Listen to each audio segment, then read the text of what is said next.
خوش آمدید۔ آج ہم مشرق وسطی کی جو تازہ صورتحال ہے اس پر بات کر رہے ہیں، خاص طور پر ایران نے جو اسرائیل پر ایک بڑا میزائل حملہ کیا حال ہی میں۔ ہمارے پاس کچھ ایسی یوٹیوب ویڈیوز کے ٹرانسکرپٹس ہیں اور گارڈین BBC نیوز کے مضامین بھی ہیں۔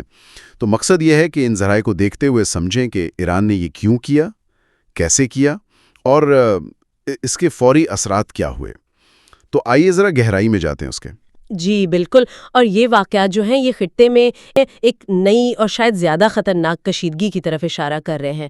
ایران کا یہ جو حملہ تھا انہوں نے اسے آپریشن وعدۂ صادق 3 کا نام دیا ہے۔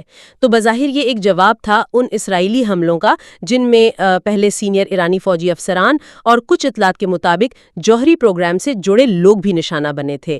یہ نام بھی کافی کچھ کہتا ہے۔ ہاں، یہ نام خود ایک اشارہ ہے۔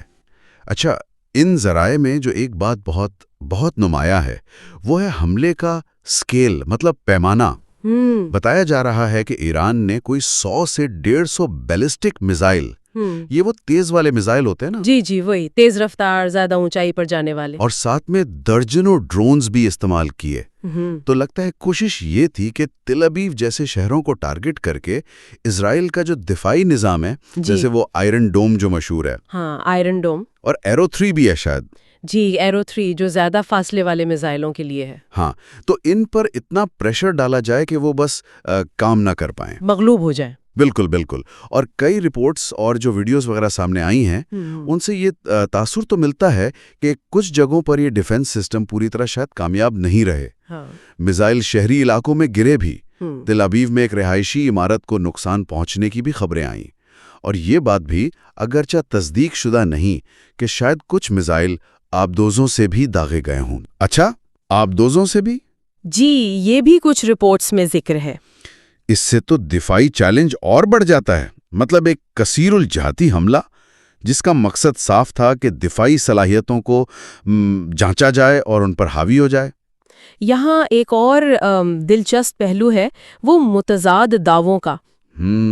ایرانی ذرائع نے تو کہا کہ جی ہم نے خاص اہداف کو کامیابی سے نشانہ بنایا، جیسے تل ابیب کا فائنانشل سینٹر، وزارت دفاع کے پاس کا علاقہ اور کوئی ایئر بیس بھی۔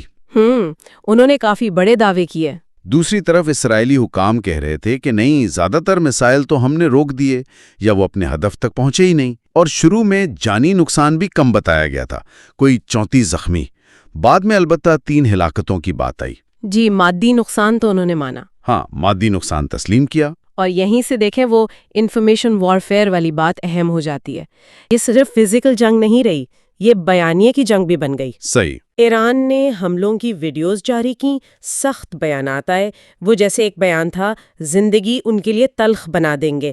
اسی دوران کچھ ایسے دعوے بھی آئے جن کی کوئی آزاد ذرائع سے تصدیق نہیں ہوئی، جیسے وہ 2 اسرائیلی F-35 طیارے مار گرانے کا دعویٰ یا ایک پائلٹ کو پکڑنے کا۔ یہ ایران کا دعویٰ تھا مگر تصدیق نہیں ہوئی۔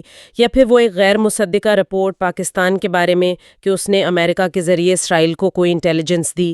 یہ سب آپ سمجھیں ماحول بنانے کی باتیں ہیں۔ بالکل، اور فوری اثرات جو زمین پر نظر آئے وہ تو ظاہر ہے۔ اسرائیل کے اندر خوف و ہراس پھیلا، سائرن بجتے رہے، لوگ پناہ گاہوں میں گئے۔ دوسری طرف ایران میں سپریم لیڈر خامنئی اور پاسداران انقلاب کے جو نئے چیف ہیں جنرل پاکپور، ان کی طرف سے مزید سخت رد عمل کی دھمکیاں آئیں۔ جی، جہنم کے دروازے کھولنے جیسی باتیں بھی کہیں گئیں۔ ہاں بالکل۔ اور پھر معاشی پہلو ہے، اس پر بھی فوراً تشویش کی لہر دوڑ گئی۔ تیل کی قیمتوں میں اضافہ دیکھا گیا۔ ہاں، یہ تو ہونا تھا۔ اور خدشات بڑھے کہ اگر یہ کشیدگی اور چلتی ہے تو قیمتیں $100 فی بیرل سے بھی اوپر جا سکتی ہیں، جس کا مطلب عالمی مہنگائی بڑھے گی۔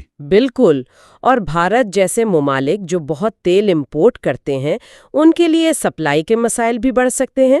لیکن سب سے بڑا خطرہ جس کا ان ذرائع میں بھی ذکر ہے وہ آبنائے ہرمز کی ممکنہ بندش ہے۔ ہاں، وہ تو بہت اہم راستہ ہے۔ جی، دنیا کا بہت سا تیل وہاں سے گزرتا ہے۔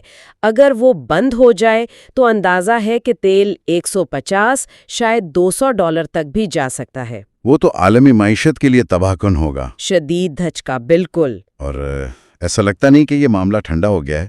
اسرائیلی وزیر اعظم نتنیاہو کا وہ بیان کہ ابھی اور بھی بہت کچھ باقی ہے، یہ تو مزید کسی کارروائی کا اشارہ لگتا ہے۔ جی، یہ کشیدگی جاری نظر آتی ہے۔ اور عالمی سطح پر بھی ظاہر ہے بے چینی ہے۔ بہت سے لیڈرز جیسے بھارتی وزیر اعظم مودی نے بھی نتنیاہو سے بات کی، سبھی تشویش کا اظہار کر رہے ہیں اور امن و استحکام پر زور دے رہے ہیں۔ تو خلاصہ اگر کریں تو بات یہ ہے کہ ایران کا یہ جو براہ راست حملہ تھا، یہ ایک بہت غیر معمولی قدم تھا، ایک بڑی دلیرانہ کارروائی جس نے نہ صرف اسرائیل کے دفاعی نظام کو ایک طرح سے چیلنج کیا بلکہ پورے خطے اور آپ کہیں عالمی استحکام کے لیے بھی گہرے سوالات کھڑے کر دیے ہیں۔ بالکل۔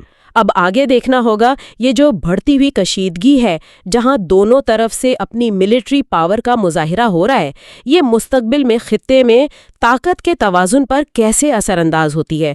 کیا نئے اتحاد بن سکتے ہیں یا ٹیکنالوجی کی دوڑ میں کوئی ایسی تبدیلیاں آ سکتی ہیں جن کا آج ہم شاید ٹھیک سے اندازہ بھی نہیں لگا پا رہے؟ یہ اب سوچنے کی بات ہے۔